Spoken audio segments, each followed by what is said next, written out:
ومن الناس من يشتري لهو الحديث ليضل عن سبيل الله بغير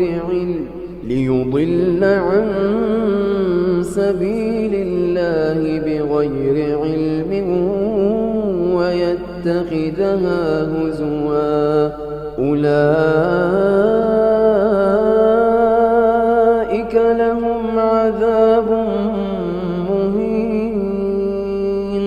وإذا تتلى عليه آياتنا ولى مستكبرا كأن لم يسمعها كأن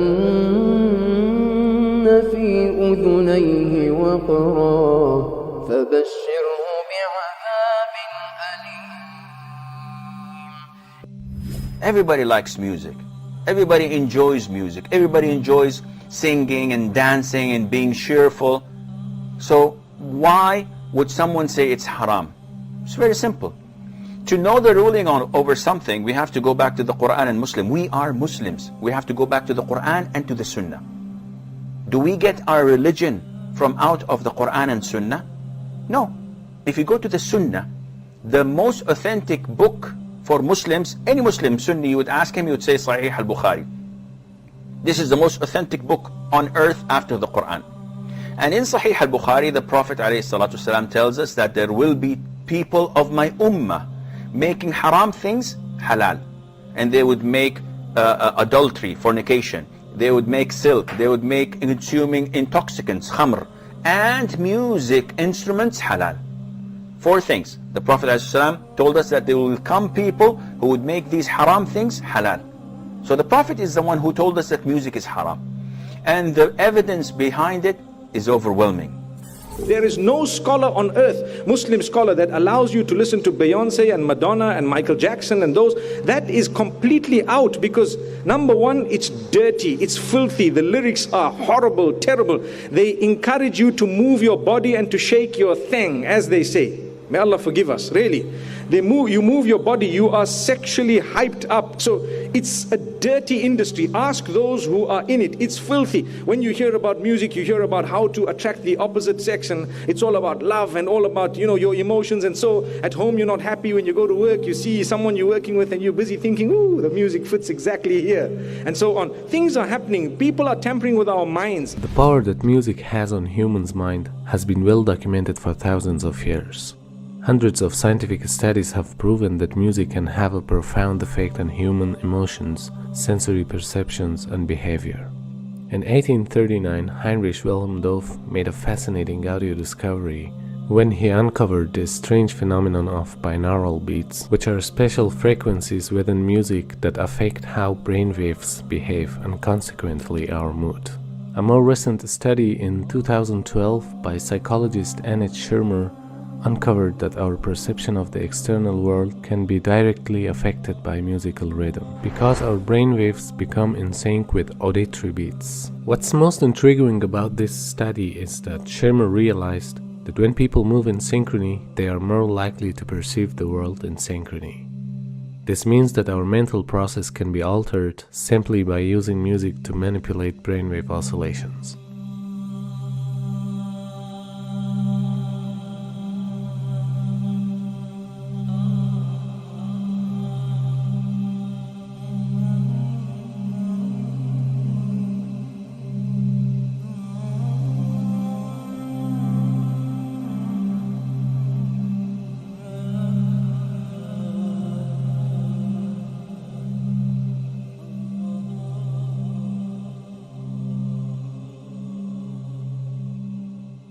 Music touches the limbic system or the emotional system of our brain, which actually, though slower than other parts, can overwhelm all of the other parts. Think about how we lose our mind when we fall in love. And we literally do because of the power of the emotion.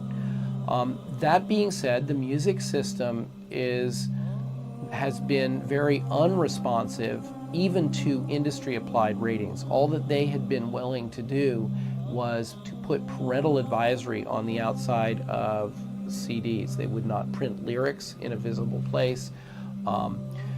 This is complicated by the fact that the Federal Communication Commission has strict limits on what can be broadcast over the air. And historically, the way popular music has been sold is through airplay. We can't expect a system to be put together that will perfectly protect us. We need to protect ourselves. We need to be aware that these media change us and affect us. And we need to actively understand what they're doing, how they're doing, and make choices of whether we want that to be done to us. I think nowadays music is probably one of the easiest means to lose your moral sense.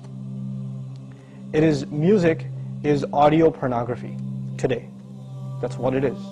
It's explicit, it's shameless, it's vulgar, it takes your sense of humanity away from you, it makes you look at women as objects, worse than animals. Just as, and these people are talking about women like they're talking about, an animal, really.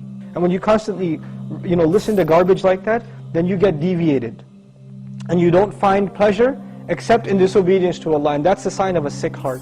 Oh yes, and music is a whole another area that employs these techniques. Popular music, all popular culture, movies, TV, music, they carry messages, and it's not just entertainment.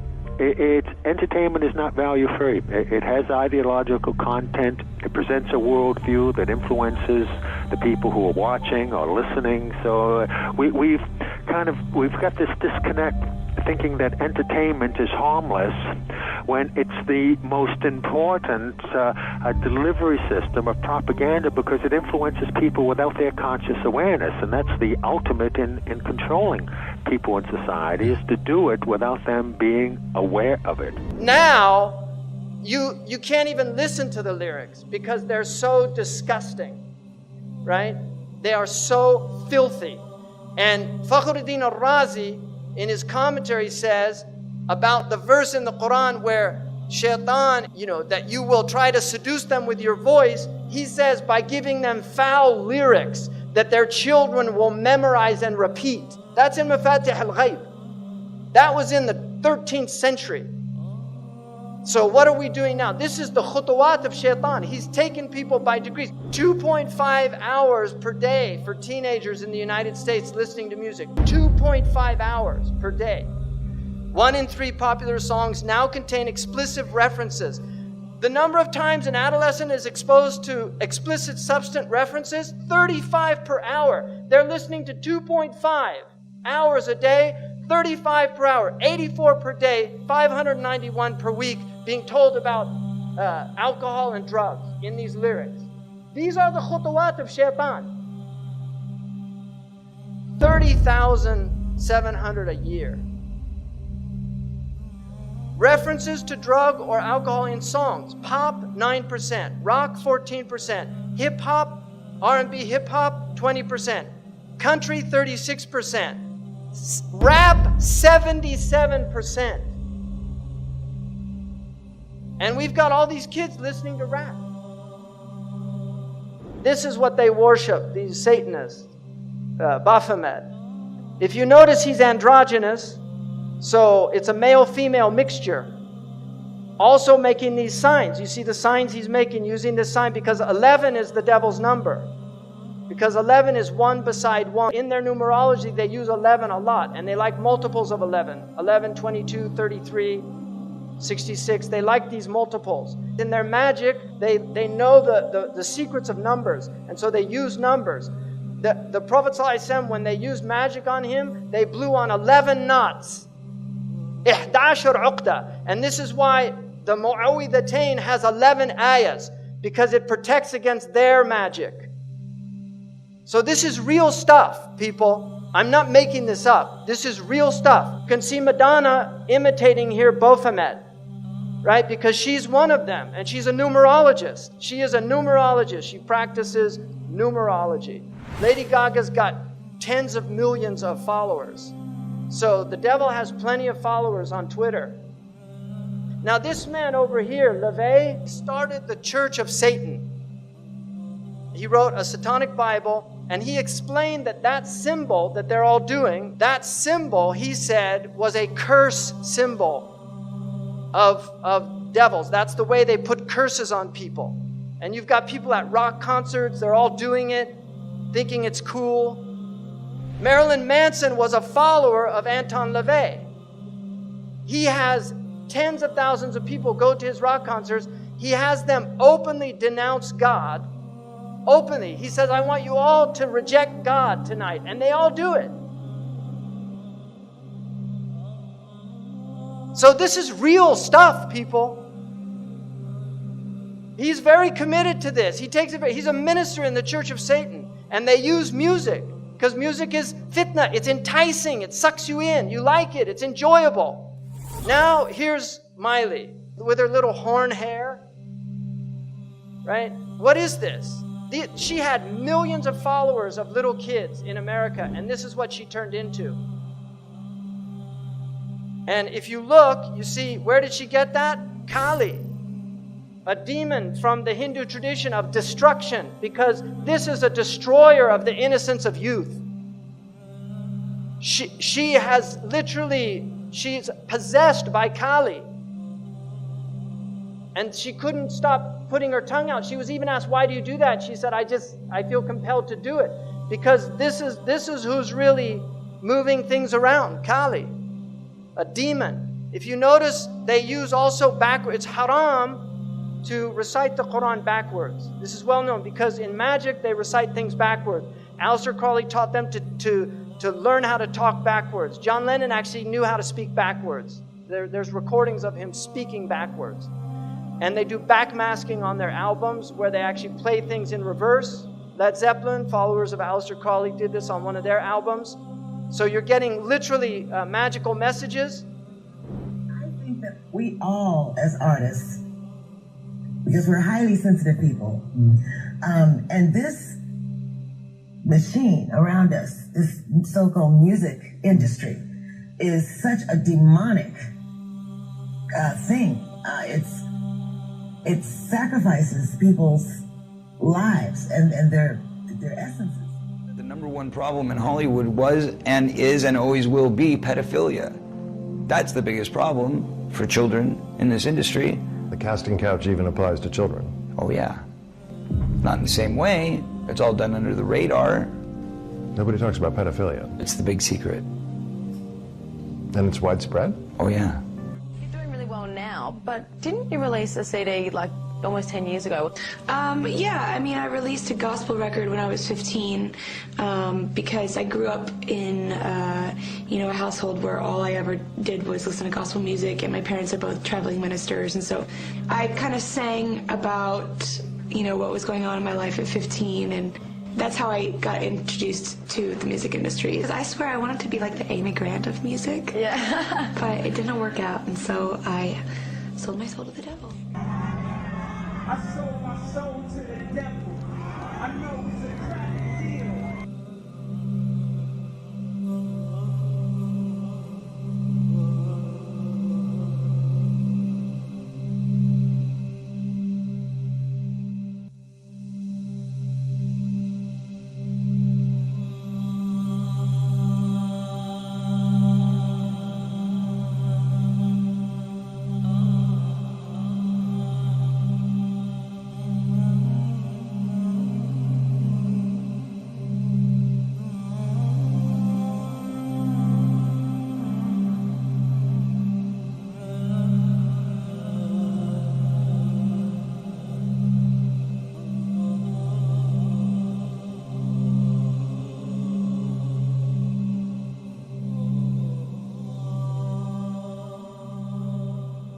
Yeah, I believe in the Illuminati. There is a certain level that you get at that you can't go no further unless you're aware of certain things. And I'll leave it at that. You know what I'm saying? There's a certain level that you get to, that there's a door that you have to walk through. And it's on you to walk through that door. And once you walk through that door, it's no problem. If your ultimate goal is to be famous, then you're gonna do a lot to get there, like sign your name in blood in a contract with the devil. Like you're gonna end up on a one-way street and it's going nowhere. Like that's just the truth. I've seen so many people like forsake their moral code and their value systems just for a little bit of fame, and it's not worth it at the end of the day. It's really not worth it. I swear to Lucifer. I swear to Lucifer.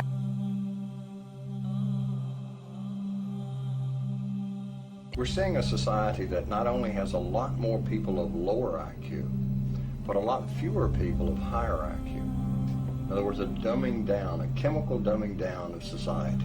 So everyone's sort of mediocre. That leaves them dependent on government because they can't excel. We have these people of lower IQ who are totally dependent.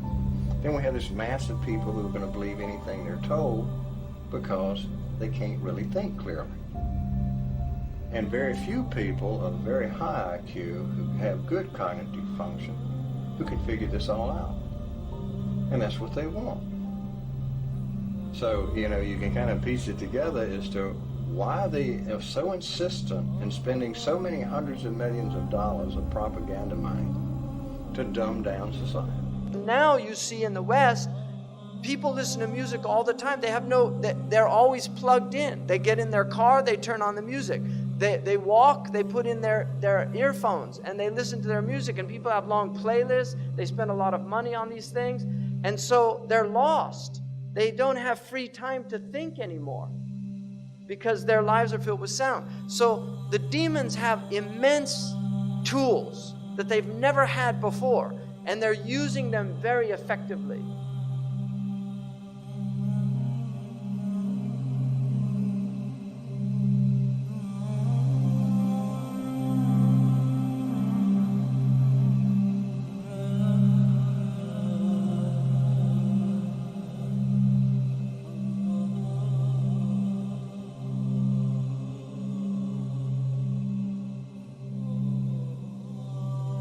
يعزف على رؤوسهم بالمعازف.